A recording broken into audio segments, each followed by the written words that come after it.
আসসালামু আলাইকুম। প্রিয় দর্শক, আমাকে মাঝে মাঝে অনেকেই জিজ্ঞাসা করেন যে এই যে নতুন বিএনপি সরকার আসলো, তারা কেমন দেশ চালাচ্ছে। আবার অনেকে এমনভাবেও বলেন যে ঠিক আছে, 5 মাসে তো কিছু বলা যাবে না, মাত্র 5 মাস গেল, কিন্তু 5 বছরের জন্য তারা দেশ চালাবে, কাজে এত তাড়াতাড়ি মন্তব্য করা ঠিক হবে না। কিন্তু নমুনা তো বোঝা যায়, নমুনাটা কেমন দেখছেন। তো এ সমস্ত প্রশ্ন না আসলে একটু কনফিউজিং, বলা বড় কঠিন, উত্তর দেওয়া কঠিন, কিন্তু তারপরও কিছু তো বোঝা যায়। কিন্তু দিনটা কেমন যাবে, সকালে ঘুম থেকে উঠে কিন্তু একটা ধারণা পাওয়া যায়। যা ধারণা আপনি করবেন সেটা শেষ পর্যন্ত নাও মিলতে পারে, কিন্তু একটা ধারণা পাওয়া যায় এবং এটা অধিকাংশ সময় মিলেও যায়। আমি কিছু ঘটনা বলি, আমি প্রায় বলে থাকি যে আমার কাছে কেন যেন মনে হয় যে আমরা যে একজন প্রধানমন্ত্রী পেয়েছি জনাব তারেক রহমানকে, আমি ওনাকে মনে করি যে আমাদের দেশের এই যাবৎকালের যত সরকার প্রধান এসেছেন তার মধ্যে উনি একটু ব্যতিক্রমী। মানে এ ধরনের সরকার প্রধান আমরা এর আগে পাইনি। এটা আমি বলি, দায়িত্ব নিয়েই বলি, অভিজ্ঞতা থেকেই বলি, আমি যা দেখি তা থেকেই বলি। কারণ উনি সাধারণ মানুষের মতো চলাফেরা করেন, ওনার পোশাক আশাক খাবার দাবার সব এগুলি সাধারণ, অতি সাধারণ মানুষের মতোই। কিন্তু আবার সেই সঙ্গে আমার হতাশা, আমার দুঃখ এবং আমার মানে যে জায়গাটা নিয়ে আমি আপনার ঠিক আশাবাদী হতে পারি না, সেই জায়গাটা হলো ওনার সঙ্গে যারা আছেন, মানে ওনার মন্ত্রিসভা যারা সদস্য, তারা কি ওনার মতো, অথবা তারা কি ওনার মতো হতে চান। অনেক সময় এরকম হয় না যে আমি নিজে হতে জানি না আমার কী করতে হবে, কিন্তু যখন আমি একটা ভালো কিছু দেখি আমি সেটাকে অনুসরণ করতে চাই। তো ওনার যারা ক্যাবিনেট মেম্বার আছেন তারা কি ওনাকে অনুসরণ করতে চান? যদি না চান তাহলে কেন চান না? তারা কি মনে করেন যে প্রধানমন্ত্রী ভুল করতেছেন, প্রধানমন্ত্রী বোকামি করতেছেন, যে ও কি বুঝে, এরকম মনে করেন না কি? বিষয়টা কি দেখুন, দেশ খুব ভালো চলছে না, এতে কোনো সন্দেহ নাই। দ্রব্যমূল্য মানুষের নাগালের বাইরে, মানুষের ক্রয় ক্ষমতা কমে গেছে, মানুষের ইনকাম বাড়েনি, বরঞ্চ টাকার দাম কমে গেছে। যে কারণে আগে আপনি 100 টাকা দিয়ে যা কিনতে পারতেন, এখন আপনি 100 টাকা দিয়ে তার চেয়ে অনেক কম কিনতে পারেন। ইনকাম বাড়েনি, তাহলে আমার সংসার কিভাবে চলবে? আমি ধরুন খাওয়া কমিয়ে দিচ্ছি, খাওয়া কমাই দিলে সংসারে যারা শিশু আছে, মানুষ আছে, তাদের পুষ্টির হানি ঘটবে, এতে কোনো সন্দেহ নেই। এটা আপনি কালকেই টের পাবেন না, ধীরে ধীরে টের পাবেন। কিন্তু আমি যেটা বলছিলাম যে তার মধ্যে একটা সান্ত্বনা থাকে, যদি আমি দেখতাম যে আমার মন্ত্রীরা চেষ্টা করছেন, আমার মন্ত্রীরা আমাদের কথা ভেবে আমাদেরকে ফিল করার চেষ্টা করছেন, আমাদেরকে উপলব্ধি করার চেষ্টা করছেন যে আমরা কত কষ্টে আছি, সেভাবে তারা চলবেন। তারা কি তা চলছেন? আমি আপনাদের দুটো ঘটনা বলবো আজকে।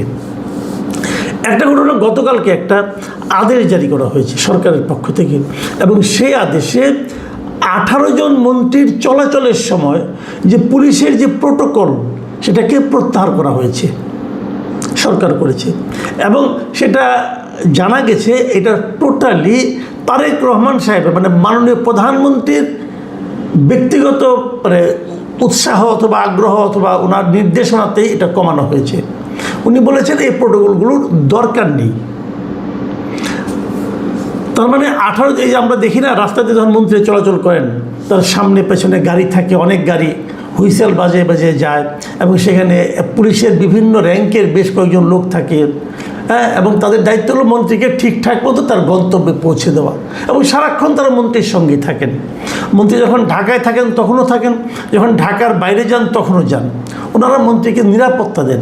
মানে ভাবখানা এমন, আমাদের মন্ত্রীরা গণশত্রু, একে একে গেলে মানুষ তাদের মেরে ফেলবে, কাজে মানুষের এই তারা যাতে নাকি মারতে না পারে, এই জন্য তাকে নিরাপত্তা দেওয়ার দরকার। আচ্ছা ভাবুন তো, আজকে থেকে 1 বছর আগে এখন যারা এরকম নিরাপত্তা পাচ্ছেন, তারা কি ঢাকা শহরে চলাফেরা করতেন না? তারা কি তখন নিরাপদ ছিলেন? তাদের উপর কোনো হামলা হয়েছে? দেখুন, বিএনপি কিন্তু খুবই একটা আওয়ামী লীগের জন্য ঝুঁকিপূর্ণ দল ছিল। ঝুঁকিপূর্ণ এই অর্থে আওয়ামী লীগ ভাবত বিএনপি তাদের কাছ থেকে ক্ষমতা কেড়ে নেবে। আবার যখন অন্তর্বর্তীকালীন সরকার আসলো তখনও তো বিএনপি একটা সম্ভাবনাময় দল, মানে বিএনপি ক্ষমতায় যাবে সবাই ভাবতো। যারা বিএনপিকে ক্ষমতায় যেতে দিতে চায় না তারা কি চাইলে বিএনপির নেতাদের উপর আক্রমণ করতে পারতো না? তো তখন কি বিএনপির এই প্রোটোকলের দরকার পড়তো এই লোকদের, এই নেতাদেরকে, যে নেতাদের নাম বললাম, তারা তখন তাদের প্রোটোকল দরকার পড়তো? তারা কেউ আহত হয়েছিল, কেউ আক্রমণের শিকার হয়েছিল? হয়নি। তাহলে এখন তাদের প্রোটোকল লাগে। কারণটা কি? কারণটা এখন ওনারা মন্ত্রী হয়েছেন, ওনারা বোঝাতে চান যে আমি আর তুমি অনেক পার্থক্য।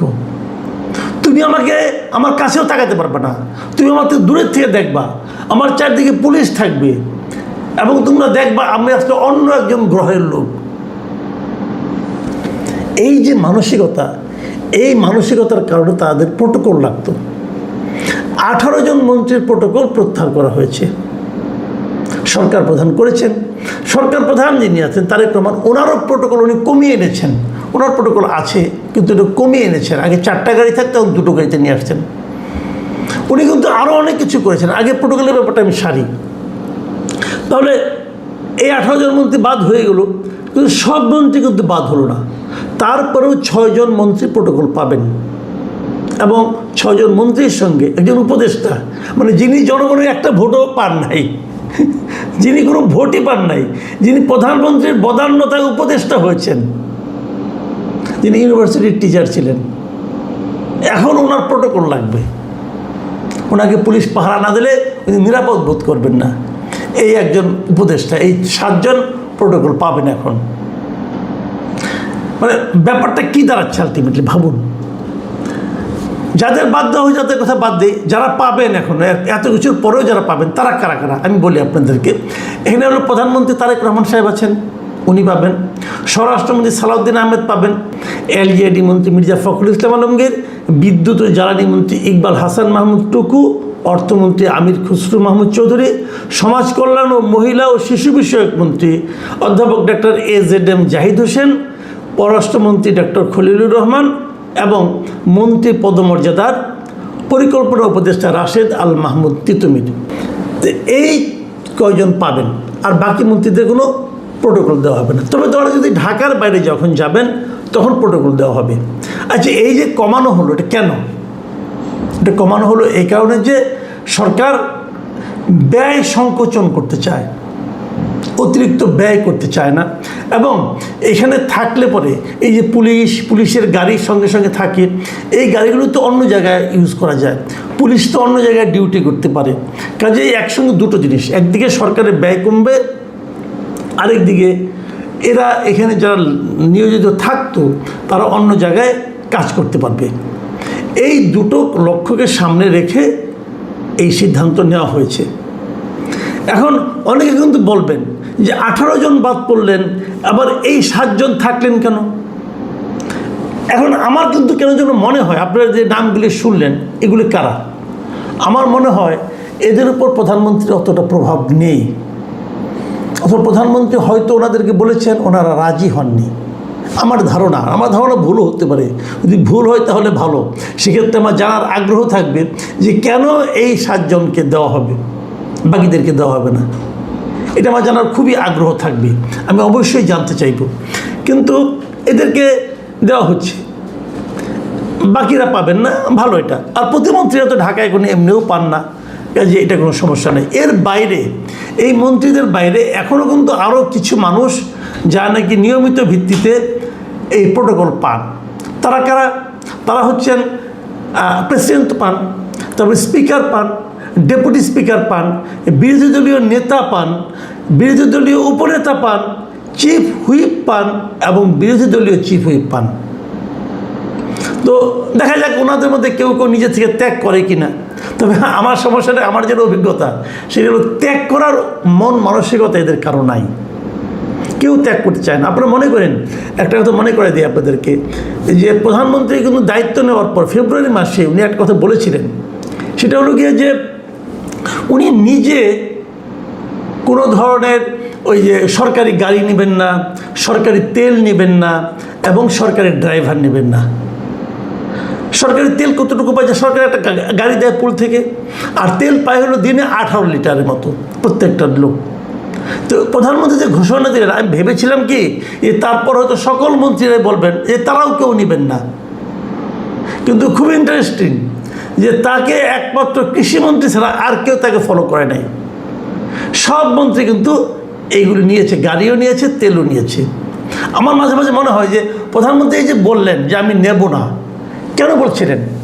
উনি একজন লোক যদি তেল না নেয়, তাহলে কি একজন লোক যদি ড্রাইভার না নেয়, গাড়ি না নেয়, তাহলে কি দেশের অর্থনীতিতে বিরাট কোনো পরিবর্তন হয়ে যাবে? তা কিন্তু হবে না।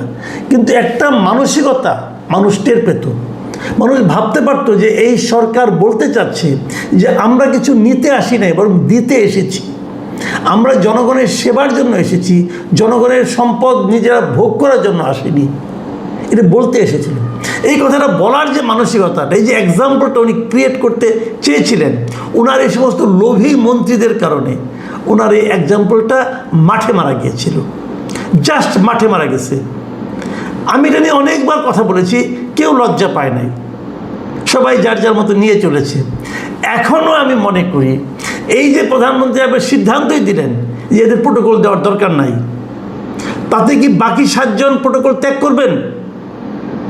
আমি তো মনে করি ওনাদের যদি মানে এতটুকু মানে আপনার তার সহকর্মীর জন্য যদি ফিলিংস কাজ করে, অথবা যদি প্রধানমন্ত্রীকে তারা যদি এতটুকু শ্রদ্ধা করে, তাহলে তাদেরও উচিত হবে এটাকে না নেওয়া। কারণ এগুলোতে প্রত্যেকটা পুলিশকে কিন্তু বেতন দিয়ে রাখতে হয়, আমার আপনার টাকায় কিন্তু বেতনটা হচ্ছে ওনাদের নিরাপত্তার নামে বাহাদুরি দেখানোর জন্য। কিন্তু ওনারা কি ত্যাগ করবেন? করবেন না, আপনি নিশ্চিত থাকেন। এবং আমার কেন যেন সন্দেহ হয়, প্রধানমন্ত্রী যে 18 জনের যে প্রত্যাহার করে নিয়েছেন, এই সিদ্ধান্ত সম্ভবত উনি অটল থাকতে পারবেন না, আমার কেন যেন সন্দেহ হয়। আবার হয়তো আগের অবস্থায় ফিরে আসতে হতে পারে। দেখেন, আমি এই যে সন্দেহটা করলাম, কেন করলাম সেটাও বলি আপনাদেরকে। সরকার মাঝখানে এই মাসেরই শুরুর দিকে 9 তারিখের দিকে সম্ভবত সরকার একটা সিদ্ধান্ত নিয়েছিল যে এই যে যত আমলা আছে না, এই আমলাদের কিন্তু সরকার যারা নাকি ডেপুটি সেক্রেটারি কিংবা তার চেয়ে বেশি, তাদের কিন্তু সরকার গাড়ি কেনার জন্য টাকা দেয়। তারা বিনা সুদে একটা টাকা পায়, সেই টাকার পরিমাণ কিন্তু কম না, প্রায় 30 লাখ টাকার মতো তারা পায়। তারা এটা দিয়ে গাড়ি কিনবে, এবং সেটা হলো কি কোনো সুদ না। সরকার যেটা, আপনি যদি ব্যাংকের থেকে টাকা নিতে যান, আপনাকে কিন্তু সুদ দিতে হবে, ইন্টারেস্ট দিতে হবে, 15-16% সুদ দিতে হয়। কিন্তু তারা 30 লাখ টাকা পাবে, কোনো রকম সুদ দিতে হবে না তাদেরকে। এবং কেবল তাই না, সেই সুদমুক্ত টাকা দিয়ে তারা গাড়ি কিনবে, এবং সেই গাড়ি রক্ষণাবেক্ষণের জন্য, গাড়িতে তেল, তার পানি ইত্যাদির জন্য প্রতি মাসে 50,000 করে টাকা পাবে। এটা শেখ হাসিনা সরকার করেছিল আইনটা। কী কারণে জানেন? মূলত তারা করেছিল নানা অজুহাত দেখাইছে, এই অজুহাত সেই অজুহাত দেখাইছে যে নিজের টাকায় গাড়ি কিনলে তারা পুলের গাড়ি নিবে না। এই যে পুলের গাড়ি নিবে না, এটা একটা বোকাস কথা। এই কারণে আপনি নিশ্চিত থাকেন, এই যে সরকারি টাকাতে গাড়িটা তারা কেনার পর তারা এই গাড়ি ইউজ করে না, তো তারা তো পুলের গাড়ি ইউজ করে। নাহলে তাদের সচিবালয়ের অধীনস্থ কোনো কর্পোরেশন অথবা কোনো প্রজেক্ট, তাদের গাড়ি তারা ইউজ করে। আপনারা খোঁজ দিয়ে দেখেন, আমি মিথ্যা বললাম কেউ সত্য বললাম। এবং বিনা সুদে নেওয়া 30 লাখ টাকা দিয়ে